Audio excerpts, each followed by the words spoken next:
ថ្មីនេះសង្គ្រាមនៅមជ្ឈមពាបានធ្វើឲ្យមានបញ្ហាបិទភ្លើងប្រេងដ៏សំខាន់មួយដែលបង្កើតបានទៅជាបញ្ហាកង្វះប្រេងឥន្ធនៈនៅជុំវិញពិភពលោកហើយវាក៏បានជះឥទ្ធិពលទៅដល់តម្លៃប្រេងនាពេលបច្ចុប្បន្នផងដែរហើយនេះហើយទៅលើកជាចម្ងល់មួយថាដើម្បីកាត់បន្ថយភាពតានតឹងនេះក្រៅពីការយកប្រេងឥន្ធនៈចេញពីក្រៅឬក៏បូមចេញពីក្រោមដីដើម្បីយកមកចម្រាញ់តែយើងអាចចម្រាញ់ប្រេងចេញពីប្រភពផ្សេងៗបានដែរឬទេចម្លែកខ្លីនោះគឺបច្ចុប្បន្នគឺយើងអាចចម្រាញ់ចេញពីកាកសំណល់ដែលយើងមានជាច្រើនសន្ធប់គឺ plastic ជំរាបសួរបងប្អូនទាំងអស់គ្នាស្វាគមន៍មកកាន់ Science Club ហើយក្នុងវីដេអូនេះយើងនឹងដឹងថាបើយើងអាចចម្រាញ់ប្រេងឥន្ធនៈចេញពីកាកសំណល់ plastic បានហេតុអ្វីបានជាមិនមានការធ្វើរោងចក្រចម្រាញ់ច្រើនហើយប្រើប្រាស់បែបលក្ខណៈទូលំទូលាយ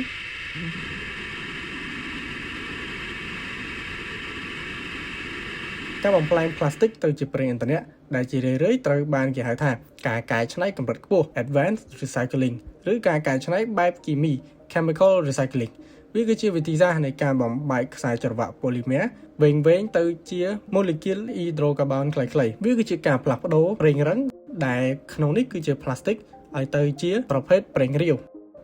ហើយការរកឃើញមួយនេះមិនមែនជាអ្វីដែលថ្មីស្រឡាងទាំងអស់នោះទេដោយការបំបែករូបធាតុសរីរាង្គដោយកម្ដៅនេះមានតាំងពីយូរណាស់មកហើយ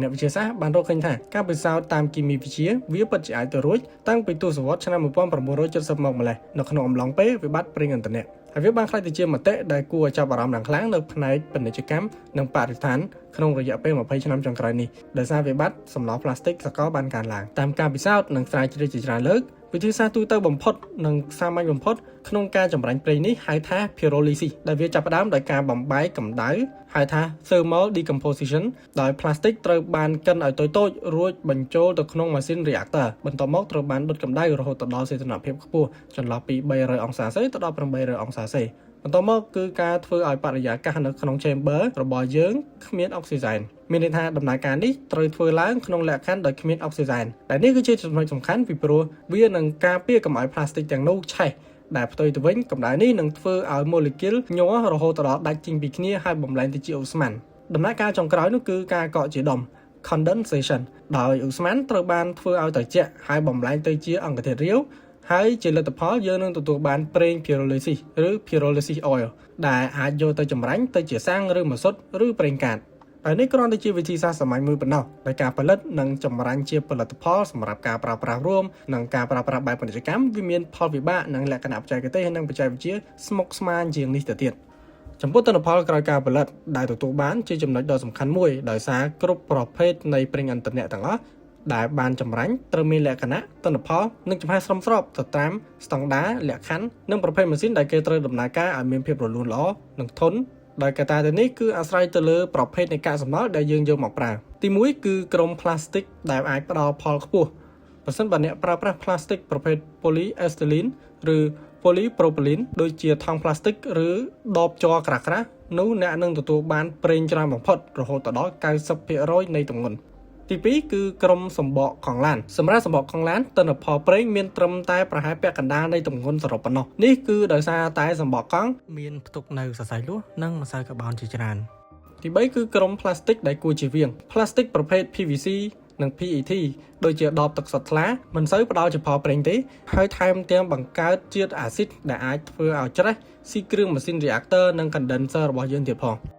ក្រោយបង្កើតបានជាប្រេងដោយសារតែវាជាប្រេងសំយោគវាមិនមានសារធាតុស្ប៉ុនធ័រដូចជាប្រេងឆៅធម្មជាតិទេដែលអាចធ្វើឲ្យវាក្លាយទៅជាប្រេងដែលឆេះបានស្អាតជាងនិងកាត់បន្ថយបំភាយឧស្ម័នពុលហើយចំពោះប្រេងដែលទទួលបានគឺមានកម្រិតថាមពលប្រហាក់ប្រហែលទៅនឹងប្រេងម៉ាស៊ូតធម្មតាដែលធ្វើឲ្យវាមានកម្លាំងគ្រប់គ្រាន់សម្រាប់ដំណើរការម៉ាស៊ីនភ្លើងឧស្សាហកម្មឬម៉ាស៊ីនកែច្នៃមួយចំនួនបានអញ្ចឹងគឺយើងនឹងចូលមកដល់ចំណុចដែលក្តៅគគុករបស់យើងគឺបើយើងអាចបង្កើតប្រេងឥន្ធនៈចេញពីប្លាស្ទិកបានហេតុអ្វីបានជាមិនមានការប្រើប្រាស់ជាលក្ខណៈទូលំទូលាយចំណុចទី1នោះគឺការចំណាយខ្ពស់ដោយសារវាត្រូវការម៉ាស៊ីននិងបច្ចេកវិទ្យាថ្លៃដូចជា pyrolysis ជាដើមហើយនៅក្នុងនោះវាក៏ត្រូវការប្រើប្រាស់អគ្គិសនីច្រើនដែលមានតម្លៃថ្លៃហើយនឹងការថែទាំដែលមានកម្រិតខ្ពស់ផងដែរចំណុចទី2គឺ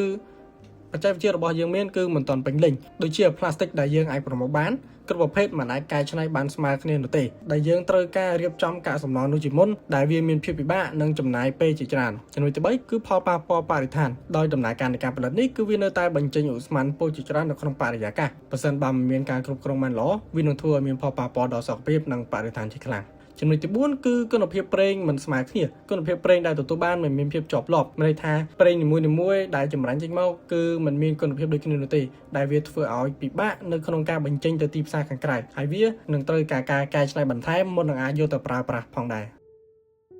ជារួមបច្ចេកវិទ្យាបំប្លែងផ្លាស្ទិកទៅជាប្រេងឥន្ធនៈគឺជាស្ពានចម្លងដ៏សំខាន់មួយក្នុងការគ្រប់គ្រងសំណល់ដែលពិបាកកែច្នៃដើម្បីឲ្យវាមានចីរភាពយើងត្រូវការតុល្យភាពរវាងការច្នៃប្រឌិតនិងផ្នែកបច្ចេកវិទ្យាវាមិនមែនជាដំណោះស្រាយដែលអាចដោះស្រាយបញ្ហាវិបត្តិផ្លាស្ទិកទាំងស្រុងនោះទេប៉ុន្តែវាគឺជាវិធីដ៏មានឥទ្ធិពលមួយក្នុងការខិតខំប្រឹងប្រែងកាត់បន្ថយពីការពឹងផ្អែកទៅលើធនធានធម្មជាតិនិងការសម្អាតផែនដីរបស់យើងប៉ុន្តែដោយសារតែការផលិតប្រេងឥន្ធនៈនិងការប្រើប្រាស់ប្រេងឥន្ធនៈមួយនេះវានៅតែបញ្ចេញឧស្ម័នពុលច្រើនទៅធ្វើឲ្យមិនសូវជាមានការគ្រប់គ្រងនៅជុំវិញពិភពលោកនោះទេប៉ុន្តែបើយើងចង់ឈានទៅរកការជួយបរិស្ថានបានច្រើនជាងនេះក្នុងរយៈពេលយូរយើងគួរតែក្រឡេកមកមើលការស្រាវជ្រាវបន្ថែមពី sustainable fuel ដូចជាប្រេងឥន្ធនៈដែលផលិតពីកាកសំណល់រុក្ខជាតិជាដើមដែលហៅថា biofuel អញ្ចឹងបើបងប្អូនចង់ដឹងថា biofuel មានលក្ខណៈនិងការដំណើរការផលិតដូចម្តេចខ្លះបងប្អូននៅខមមិនខាងក្រោមដល់នេះគ្រាន់តែជាការសិក្សាស្រាវជ្រាវត្រួតរបស់ពួកយើងប៉ុណ្ណោះបើមានកំហុសខុសឆ្គងឬពាក្យសម្ដីមិនសមរម្យត្រង់ប្រការណាមួយពួកយើងក៏សូមអភ័យទោសផងដែរហើយយើងនឹងជួបគ្នានៅក្នុងវីដេអូក្រោយ